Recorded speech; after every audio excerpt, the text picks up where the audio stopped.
यमुना मैया की, शीतला माता की, शीतला माता की, बेड़ी माधव भगवान की, बेड़ी माधव भगवान की, प्रयागराज भगवान की।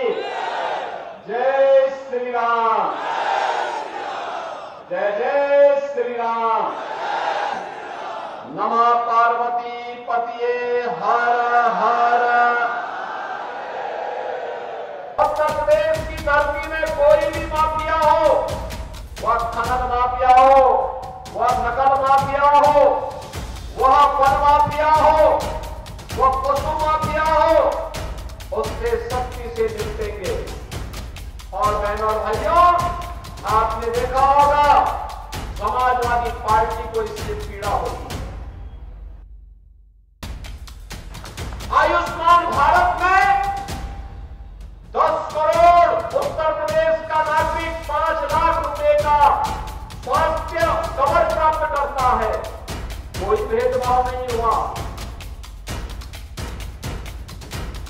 समाजवादी पार्टी, बहुजन समाजवादी पार्टी के लिए चुनाव एक व्यवसाय है। लेकिन कल रात्रि में एक दुखद घटना झांसी में घटित हुई। झांसी रानी लक्ष्मीबाई मेडिकल कॉलेज में छोटे बच्चों के एक नवजात शिशु का जो वार्ड होता है, जो कम वेट के बच्चे होते हैं, समय के पहले जो बच्चे पैदा हो जाते हैं, जिन बच्चों में गंभीर बीमारी हो जाती है, नवजात शिशु होते हैं, उन बच्चों का जो वार्ड था, उसमें अचानक शॉर्ट सर्किट से आग लगने के कारण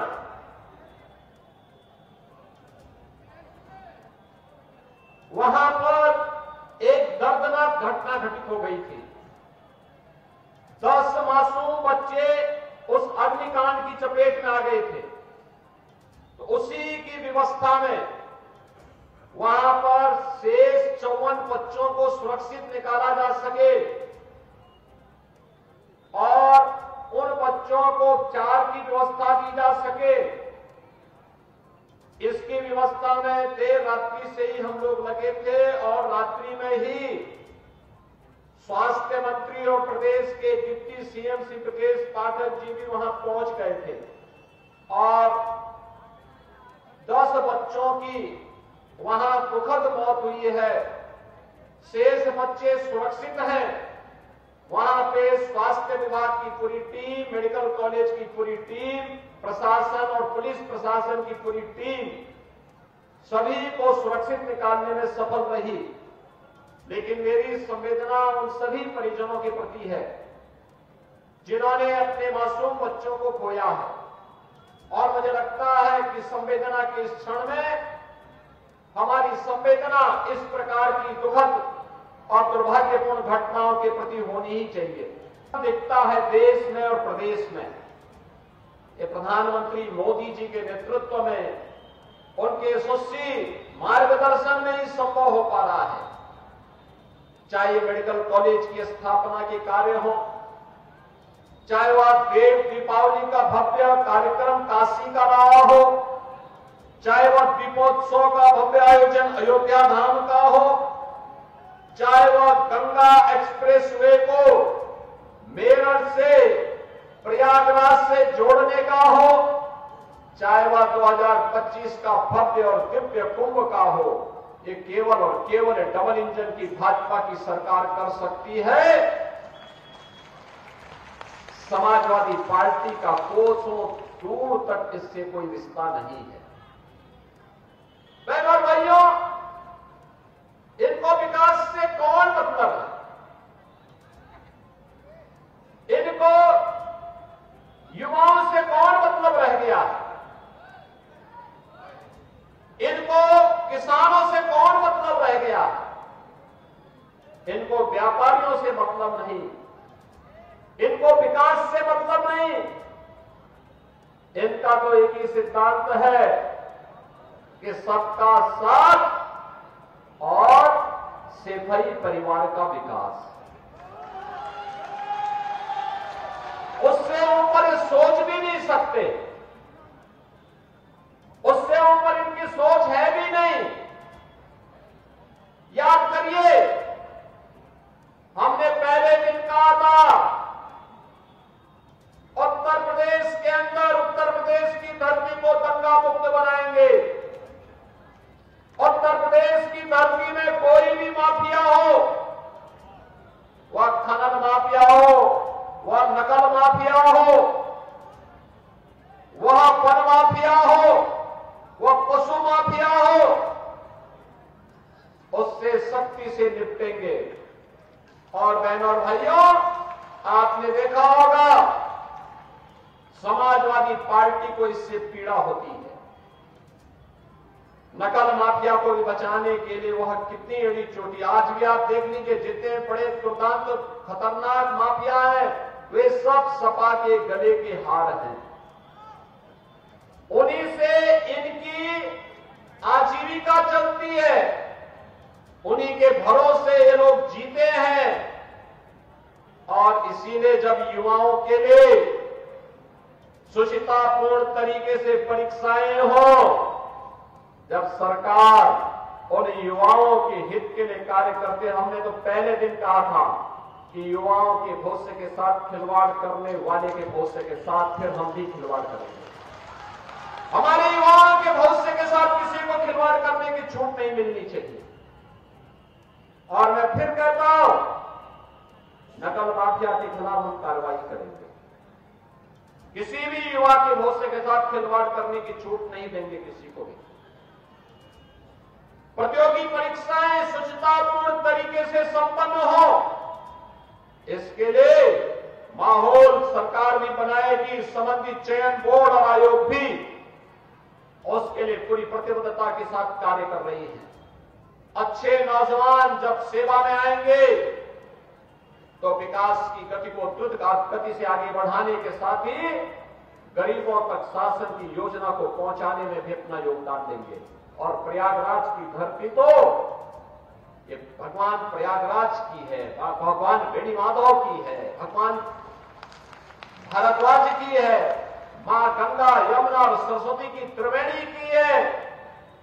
ये पावन धरा तो हमारे लिए एक ऐसी पावन धरा है कि प्रयागराज का कुंभ अब तो दुनिया के अंदर मानवता के मूर्त सांस्कृतिक धरोहर के रूप में प्रधानमंत्री मोदी जी के प्रयास से आज मान्यता प्राप्त कर चुका है। बहनों और भाइयों, ये समाजवादी पार्टी राम मंदिर का विरोध करती है, दीपोत्सव का विरोध करती है, देव दीपावली का विरोध करती है, परीक्षाओं की शुचिता का विरोध करती है, विकास के कार्यों का विरोध करती है, गरीब कल्याणकारी योजनाओं को, जो गरीबों को लाभ मिलता है, उसका भी विरोध करती है। यह तो केवल और केवल बांटने की राजनीति पे विश्वास करती है। बहनों और भाइयों, अयोध्या में 500 वर्षों का इंतजार क्यों हमें करना पड़ा था? क्यों करना पड़ा था?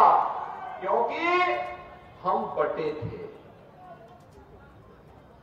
काशी में क्यों हमें अपमान झेलना पड़ा था? क्योंकि हम बटे थे। मथुरा में क्यों अपमान झेलना पड़ा? क्योंकि हम बटे थे। और जब बटे थे तो कटे थे। बटना नहीं है, एकजुट होना है। याद रखना, भारत की आज की सबसे बड़ी चुनौती है जाति के नाम पर बांटने वाले लोग देश के दुश्मन की तरह काम कर रहे हैं। ये आपको जाति के नाम पर बांटेंगे, तुष्टीकरण की नीति पर चलेंगे। दुर्भाग्य से अगर सत्ता कभी ऐसे लोगों को मिल जाती है तो गरीब हिंदू तक ही लगाई देखते रह जाता है, लेकिन कभी उसको शासन की योजना का लाभ नहीं मिल पाता है। आपने पिछले 10 वर्ष में देश के अंदर 7 साढ़े 7 वर्ष में उत्तर प्रदेश के अंदर देखा होगा 56 लाख गरीबों का मकान मिला, कोई भेदभाव नहीं। 2.5 करोड़ से अधिक गरीबों के घर में शौचालय बने, कोई भेदभाव नहीं। लगभग 2 करोड़ गरीबों के घर में उज्ज्वला योजना का रसोई गैस का सिलेंडर पहुंचा, कोई भेदभाव नहीं। बहनों और भाइयों, 1 करोड़ 56 लाख गरीबों को फ्री में बिजली के कनेक्शन मिले, कोई भेदभाव नहीं।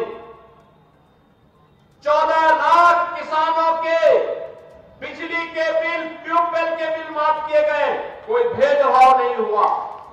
करोड़ों किसानों के से हम उनके धान और गेहूं की एमएसपी के दाम पर उपज खरीदते हैं, कोई भेदभाव नहीं हुआ, कोई भेदभाव नहीं हुआ।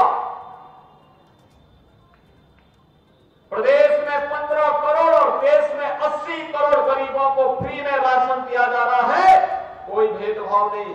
1 करोड़ परिवारों को उत्तर प्रदेश में वृद्धावस्था पेंशन, निराश्रित महिला पेंशन और दिव्यांगजन पेंशन में 12,000 रुपए महीने साल का दिया जा रहा है, कोई भेदभाव नहीं हुआ। कन्या सुमंगला योजना में कोई भेदभाव नहीं हुआ। सामूहिक विवाह योजना में कोई भेदभाव किसी बेटी के साथ नहीं हुआ, क्योंकि हमारा तो कहना है कि बेटी सबकी बेटी होती है।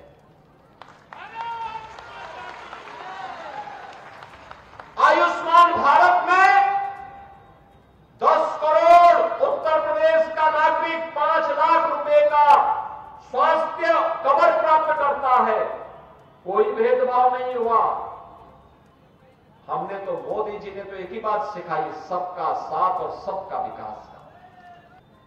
समाजवादी पार्टी, बहुजन समाजवादी पार्टी के लिए चुनाव एक व्यवसाय है, अपने कारनामों को अंजाम देने का, जनता को शोषण करने का, अराजकता फैलाने का, सर्टिफिकेट प्राप्त करने का।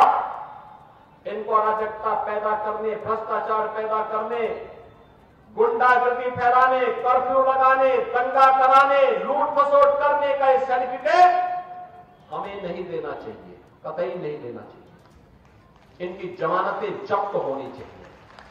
और यही कहने के लिए आज मैं आपके पास आया हूं। भारतीय जनता पार्टी, अपना दल, निषाद राज पार्टी, हमारे जितने भी सहयोगी दल हैं, इन सब ने श्री दीपक पटेल को प्रत्याशी बनाकर के आपके बीच उतारा।